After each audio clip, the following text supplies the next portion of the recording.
घूमने फिरने में ही रहता है। उसे कुछ बोलो तो एक नहीं सुनती। मैं तो कहती हूँ इसकी जल्दी शादी वादी करवा दो, वरना लड़की हाथ से निकल जाएगी।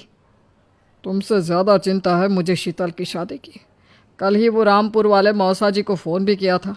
बता रहे थे एक लड़का है नज़र में। उनका अपना घर है और लड़का भी अच्छा है। अरे तो फिर बस बात चलाओ ना, एक बार देखे तो सही लड़का और घर बार कैसा है। कौन से लड़की की बात चल रही है यहाँ? तुम्हारी शादी की बात चल रही है बेटी। अब तुम्हारी शादी की उम्र हो रही है तो लड़का तो देखना पड़ेगा ना। उफ़ो, मुझे अभी नहीं करनी शादी वादी। ये तो मेरे खेलने कूदने के दिन है। बहुत खेल कूद ली तुम। अब घर के काम धाम सीखने की कोशिश करो, समझी? ससुराल जाकर हमारी नाक मत कटवा देना। सब्जी काटनी तो आती नहीं इसको, तो नाक ही कटवाएगी। अरे मैं इसे शादी तक अच्छे से सब सिखा दूंगी। आप तो बस उस लड़के से इसकी शादी के बाद चलवाओ। कुछ दिनों बाद कुणाल और उसकी माँ शीतल को देखने घर आते हैं। कुणाल दिखने में बड़ा ही स्मार्ट होता है। शीतल तो उसे देखती ही रह जाती है। देखो जी, हमारी कोई डिमांड तो है नहीं, बस हम चाहते हैं कि लड़की घरेलू हो, घर के सारे कामकाज संभाल ले। अब आपके परिवार में तो बस 3 ही लोग हैं, पर हमारा तो खूब भरा पूरा परिवार है। बाकी हमें लड़की के घूमने फिरने दोस्तों से मिलने से कोई दिक्कत नहीं है।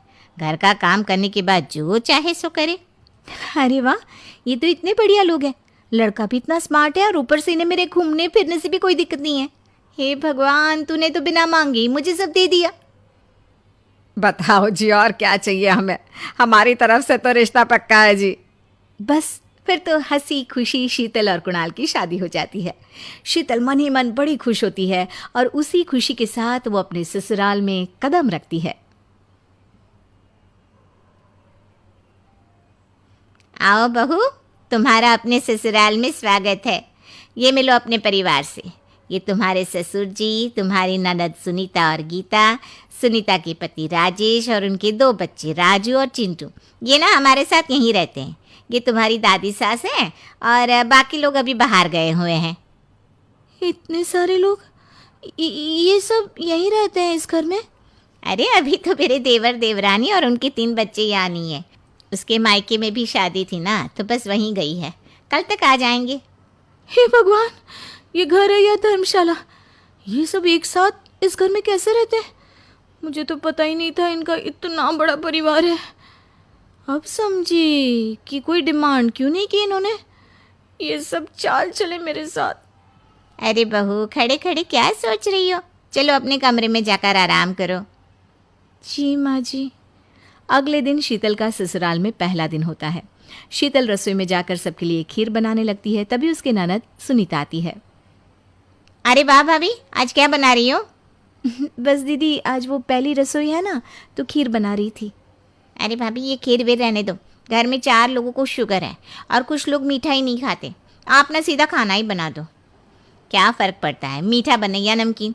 बस बहू के हाथ की पहली रसोई होनी चाहिए ना।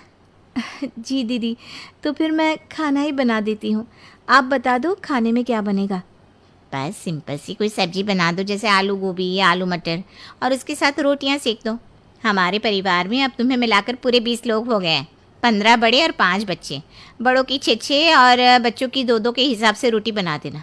चलो मैं चलती हूँ, सब देख लेना। हाँ, बड़ों की 6-6 रोटी मतलब कि 15 लोगों की 90 रोटियाँ, और बच्चों की 2-2 रोटी मतलब 5 बच्चों की 10 रोटियाँ। 90 और 10 मतलब कुल मिलाकर 100 रोटियाँ। हाय, मैं तो मर गई। 100 रोटी अकेले कैसे बनाऊंगी? माँ, ये तुमने मेरी शादी कहाँ कर दी? शादी से पहले तो मैंने कभी 4 रोटी से ज़्यादा नहीं बनाई। शीतल एक बड़ी सी परात में 100 लोगों के हिसाब से आटा निकालती है और उसे गूंथना शुरू करती है। आटा गूंथते गूंथते शीतल के पसीने छूट जाते हैं। उसके बाद बारी आती है रोटी बनाने की। शीतल एक एक करके रोटी बनाना शुरू करती है और 10 रोटी बनाते ही अपनी कमर पकड़ लेती है। हाय, मैं मर गई। मेरी कमर टूट गई खड़े खड़े, और ऊपर से इतनी गर्मी। मैं 100 रोटियाँ कैसे बनाऊंगी? अरे भाभी, सब बाहर रोटियों का इंतजार कर रहे हैं। ज़रा जल्दी जल्दी रोटी सेक दो। सब 100 रोटी